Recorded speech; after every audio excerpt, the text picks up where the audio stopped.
Can we talk about starting lineups here for a second? Of course we can. Somebody in the chatty house asked this question. Shaka Zulu Galaxy Gaming. Oh, thanks for tapping in, Shaka. Okay. Honest question. Can we be more successful if Keegan is on the bench?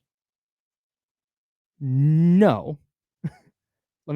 No short answer. But I think this gets to an interesting question about what the Kings starting lineup looked like last night and how the Kings responded with that starting lineup last night. And then when you look at that and you look at how Keon Ellis played, not only defensively, but just doing the right things offensively, leaking out and getting an easy bucket for a dunk. He knocked down an open three. When you look at how he impacted the game, and then you extrapolate that, you look and you go, man, he's been actually really good for the last 2 weeks. Mm-hmm. And then WillZstats.com pointed out, you know what? Davion Mitchell is way better when he plays next to Keon Ellis as well. Keon Ellis is just this connector. He's a really, really good player for them. And it begs a question, for me anyway, why not just start Keon?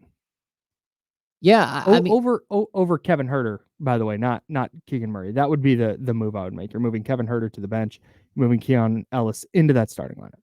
I get it, and I don't disagree. I mean, he gives you better range, he gives you better defensive presence, he gives you better energy. He's a really good 3-point shooter, and it's something that, you know, even De'Aaron Fox has pointed out. He's shooting 37.6% on the season from three. He can knock down a shot, right? Mm-hmm. And he's the type of player that the Kings need moving forward. They need these 3-and-D active players. And, you know, we talk about the Bruce Browns of the world, you know, those types of guys, the Kentavious Caldwell-Popes, the guys who don't mind doing the dirty work and not getting all the glory, diving on the floor. Yep. Every once in a while, they grab a big rebound. Every once in a while, they come up with a huge defensive stop or a steal. And I get it. And I don't disagree with you. I just think that at this point, you're sort of pot committed for the 2023-24 season with the group that you had last year, the group that you have this year, and you run the risk of losing somebody. And I don't know that that's, you know, that you should be fully concerned about that. Yeah. But at some point, you do have to be a little bit concerned about it. No doubt. The fact that Keon Ellis was as impactful as what he was, a plus 27, a team high. Yeah. Plus 27 while scoring 7 points. Well, that's hard to do, man. And it wasn't, oh, he was doing cardio. And no, he was impacting the game. Mike Brown got asked about this last night. And here is what he said on this. And it taps in a little bit to what I think you just said. And that's why I want to play it here. No, I think, you know, Keon, we can get him on the floor at any time. I think, you know, our starters have done a great job for most of the year. And I just have to keep trying to find opportunities to get him on the floor for longer stretches. And that's valid, because I think you're right in that if Mike Brown were to just do that, let's say tonight, he goes, man, Keegan's ready to go. Kevin, you're sitting. Keon, you're starting. I think Kevin Huerter's gone. I think he's fried at that point. Checked out. Yes. And that is where a lot of this comes in, where I sit here and I go, I can sit there up in section 105 or wherever we are, and I can go, why not just start this guy? Like, look at how good he is. And Mike Brown talked about all the things he does well. He does this well. He does that well. The hustle plays, the fighting over screens. He can knock down a three. Offensively, he's good. Talks about all this stuff. And it's like, well, then why would you not want that guy? And it's that. It's what you just said. Yeah. You remove, it's not, oh, we'll just take Kevin Huerter and we'll put him on the bench. And then you have just some good bench scoring. Good rebounding, a little distributing for Kevin. It's a good piece to have on the bench. That is not something that I think Kevin Huerter would be amenable to. No, and I think that what you're doing is if you're installing Keon Ellis in the starting lineup, right now you have two players. Mm-hmm. If you make that move, you now have one. No doubt. And that one better be good enough to cover all the bases, because the other guy probably is gonna struggle after that. And like that's the dynamic of being a head coach in the NBA. It's tough, dude. Like I know there are so many fans that are out there and they're just, yelling and screaming on social media about every single thing that's going on with the Sacramento Kings in every moment. And this might be the new thing that Keon Ellis should start, that the Kings are 5-0 when he does start. Yeah. But you're managing so many things as a head coach, personalities. You're managing expectations from the front office and ownership. You're managing all of these things. And at the end of the day, your goal is to win. And Mike he's got to figure out a way to give his players the best opportunity to come away with a win. And each player within a larger group. Like, how do I find a way for Kevin Herter to help us tonight? Yeah. And clearly you have him come out firing. That's what we saw. And if he's not hitting, man, he misses his first 4 shots. I don't know how you can keep going back to him in a game. No. But he comes in, he hits a couple of shots. Next thing you know, he's really active. I thought, again, he's still trying to play aggressive without fouling. And sometimes it looks really clunky because he's trying to be aggressive, but that aggressiveness is not who he is. And so, Correct. so it's almost like when you go out on a basketball court and you play with like a linebacker, and every time you try to go one way, he just like wraps you up and you're like, dude, that's a foul. You can't do that. Yeah. And so Kevin is trying to be that guy, but he's struggling to figure it out and how to play within the team, the team defensive structure. Is he getting picked on? Sure. Like, there are plenty of times where he is. Yeah. But I don't think the answer is just as easy as install Keon Ellis into the starting lineup. I think Kevin Herter this is anecdotal. I'm not going to say leads the league. I think he has 1 per game. The foul where when you're watching, you go, why did you do that? Last night he fouled Giannis, where Giannis had inside position and elevated to lay it in, and Herter just whacks him on the arm. That's so unnecessary. Did he make the shot? Yeah, he made it. Yeah. He gets an and one off of like, Kev, you weren't going to block that. Nope. And getting beat by Giannis in the post is not the end of the world, man.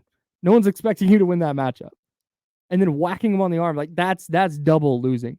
So here's where I sit with this, because the more I thought about it last night, I think that you're right. Okay, you can start Keon Ellis, but you run the risk of Kevin Herter, who has he been less effective this year than he was last year? No doubt. But has he been a useless NBA player? Not in the slightest. No. So you run the risk of him becoming that, though. If you put him on the bench and he does not respond well, and Mike Brown knows Kevin Herter infinitely better than I do. Yeah.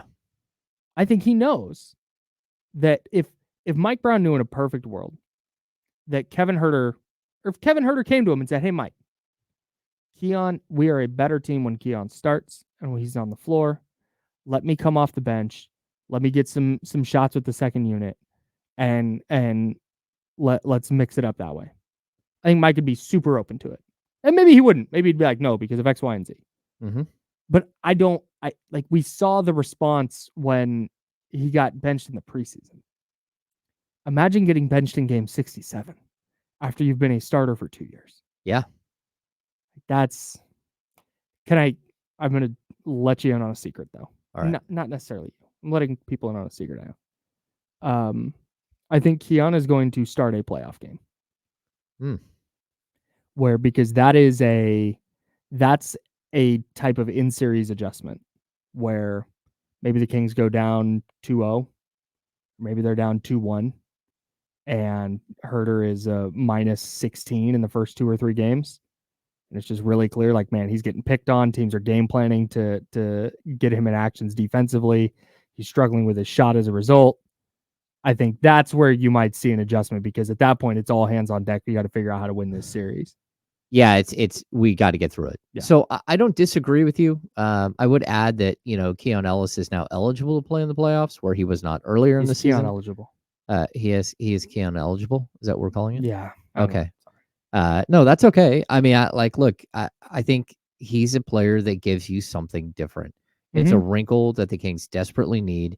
It's the player type that you desperately need. He might be good enough to be that player, and you have to give it more time. Yeah. But you also have to understand he's a second-year player who was undrafted, who hasn't played all that much. Even his first year, he didn't play that much at all. at the NBA level. Mhm. And this is just different. He's got to learn each and every player. He's got to learn, offensive schemes and everything to a T. Yeah. And he's been there the whole time, all season long. He hasn't been back and forth between Stockton and Sacramento. Mhm. But it's always a risk messing with Yeah. what you have.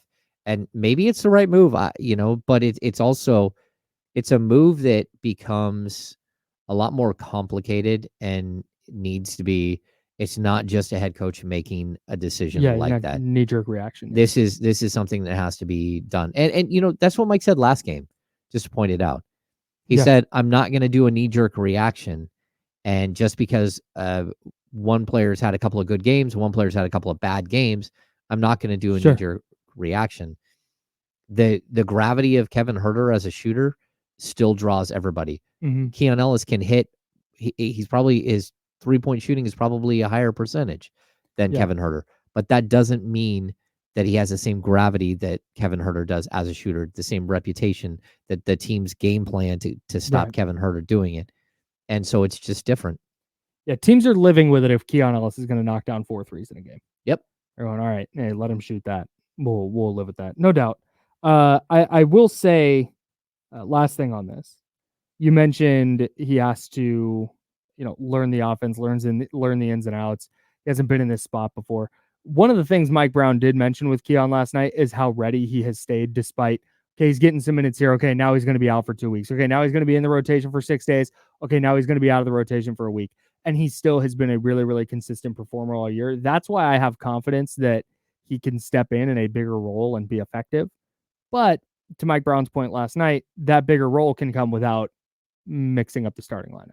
Yeah. And Maybe you start seeing reduced minutes versus coming out of the starting lineup entirely, because that stuff matters, man. It does. Well, and I would tell you too, one last thing on this.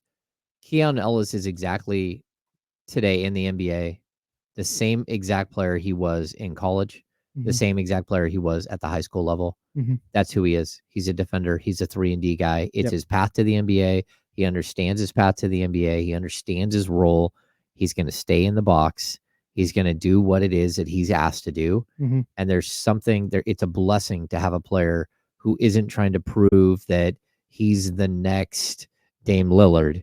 Yeah. That he's Keon Ellis, who does exactly what Keon Ellis is supposed to do. Yeah.